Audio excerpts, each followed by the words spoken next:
sini aman nggak Pak? Laporannya hari ini Bang Sandi. Oke, agendanya hari ini alhamdulillah tadi sudah konsultasi dan kemudian setelah data yang kami bawa sudah dinyatakan lengkap. Berikut juga ada saksi yang memang juga mengetahui. Jadi hari ini tadi kita telah resmi membuat laporan polisi terkait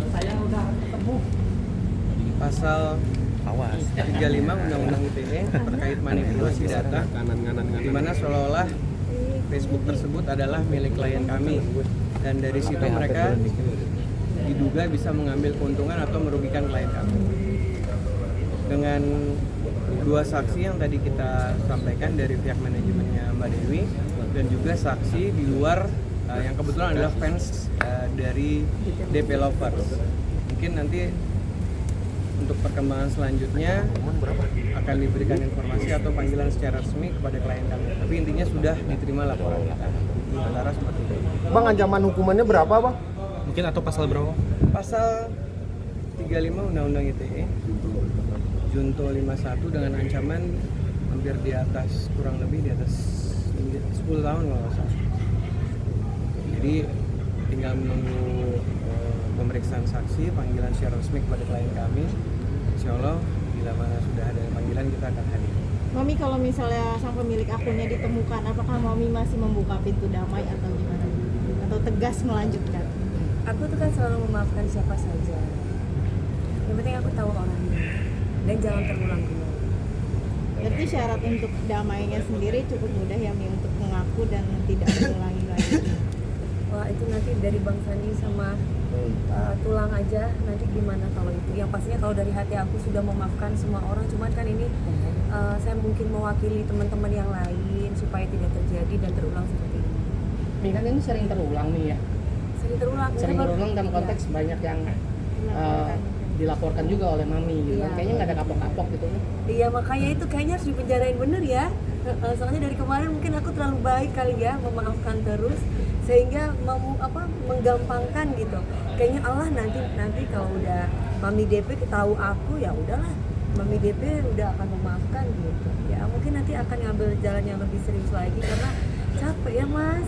Harusnya kita kerja ya mungkin ini cobaan buat aku bisa lebih baik lagi. Berarti untuk kali ini pengen Tapi yang manipulasi data kan baru sekarang. Iya, enggak, maksudnya dalam konteks yang kali ini akan dilanjutkan, tidak akan memaafkan, maksudnya dalam konteks ya laporan kalau udah masuk kayak begini harus dilanjutkan lah, karena kan ini bahaya, memalsukan data kan bukan sembarangan gitu loh, jadi takut disalahgunakan di kemudian hari, terus nanti ujung-ujungnya nguras hartanya aku piye.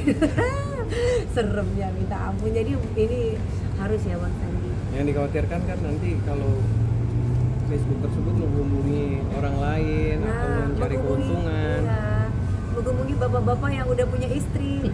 Istrinya nanti ngamuk-ngamuk seluruh Indonesia gara-gara Dewi Persik, kamu nggak rame lagi. Padahal belum tentu itu saya gitu. Ya. Tapi sejauh ini belum ada kerugian materi maksudnya. Kerugian materi Mas, harusnya aku yang dapat duit, dia dapat duit. Enggak lah, nggak ada kerugian materi, tapi lebih ke moral aja.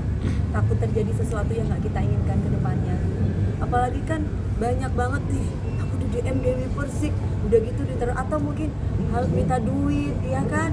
Terus atau mungkin ngerayu orang yang sudah punya istri, terus tiba-tiba yang baca istrinya ngamuk-ngamuk nanti di TikTok, ngamuk-ngamuk di Instagram. Orang Indonesia tahu kan Mas, apalagi ibu-ibu FB Pro, aduh gawat ya kan, waduh nanti itu bisa, aduh serem gitu. Tapi ada kemungkinan orang terdekat nggak sih nih yang tadi Mami sampaikan? Saya pribadi sih curhat sama Bang Sandi sama Tulang sih, selaku lawyer saya bilang, Bang kok kayaknya aku feeling orang terdekat ya. Mami ini kan akun dari 2024, tahunnya pas 2024 juga. Aku dari DP Lover. Baru kemarin aku tahu bahwa itu adalah akun yang sudah dicentang tuh baru dapat 3-4 hari yang lalu. Tapi lega nih setelah lega nanti ini kan sudah ditangani oleh pihak yang berwajib, dan saya mengucapkan kepada pihak kepolisian yang sangat sigap sekali, saksek untuk ngurusin masalah ini. Jadi tadi juga nggak lama Terus kemudian alhamdulillah dibantu oleh teman-teman, aku juga terima kasih, ternyata bapak polisinya juga update ya di sosmed gitu, jadi tahu kasus ini, oh pasti FB ya gitu. Jadi ya alhamdulillah, jadi semuanya banyak yang menolong dan membantu. Mudah-mudahan akan ada titik temu, cepat ketemu orangnya gitu. Dan mungkin Curiganya semenjak siapa? adanya apa? Curiganya kira-kira ke siapa? nggak mau Emang- diucapkan gitu. Yang pasti kalau aku pribadi kayaknya ini orang yang entah itu pernah jadi tim atau orang yang pernah dekat dengan saya gitu. Kemungkinannya ke arahnya sana. Iya, karena kan nggak mungkin dia tahu NPWP, terus seberani itu KTP, karena kan verifikasi data yang akurat gitu kan nggak sembarangan kan. Centang biru pula. Walaupun katanya centang biru itu bisa dibeli 7.500 ya, berbayar per bulan, tapi kan belum tentu gitu kalau verifikasinya nggak sesuai. Bang Sandi, terkait bukti-bukti sudah cukup kah atau mungkin akan ada penambahan bukti lain? Sementara bukti tadi udah kita sampaikan, ada beberapa capturean juga print-printan, juga kemudian kita tambahkan juga terkait dengan saksi, juga capture dari developers juga yang nantinya kita akan hubungi untuk meminta bantuan untuk memberikan kesaksian pada saat pemeriksaan saksi.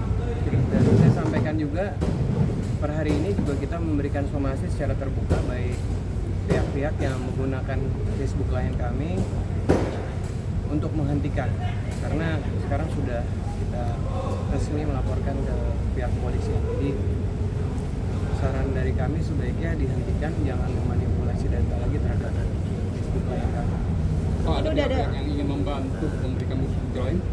Ya kita tunggu, Dengan karena kan senang sudah hati. ada kontak yang Mbak Dewi bilang, bahkan dari DM-nya ke Mbak Dewi udah banyak sekali yang memberikan informasi, mungkin lebih dari 10 ya Mbak ya? Betul, bahkan Banyak mau menjadi banget. saksi. Beda-beda kan setelah laporan ini kan ke depan akan diperiksa juga anak sebagai pelapor. Mungkin kalau sidang juga kan kita sebagai saksi sudah siap meluangkan waktu gitu. Nggak apa-apa mas, daripada nanti namaku jelek lagi ya kan, karena kan kita membangun nama ini kan nggak mudah. Jadi ya nggak apa-apa, nanti aku akan luangkan waktu. Toh kita bisa komunikasi dengan lawyer ataupun pihak yang berwajib. Misalkan memang saya ada kegiatan, ya kami akan sampaikan. Kalau misalkan ada pun kegiatan dan ada sedikit waktu yang memang bisa, ya kita sempetin. Mungkin udah ada jadwal pemeriksaan untuk manusia. Tunggu panggil. Baru bikin lapor. Batas somasi mungkin berapa lama? Belum. Ya selamanya lah, jangan sampai melakukan lagi. Masih terbuka dan tidak ngerti juga semua ya. Oke? Terima kasih ya mas. Ini pasti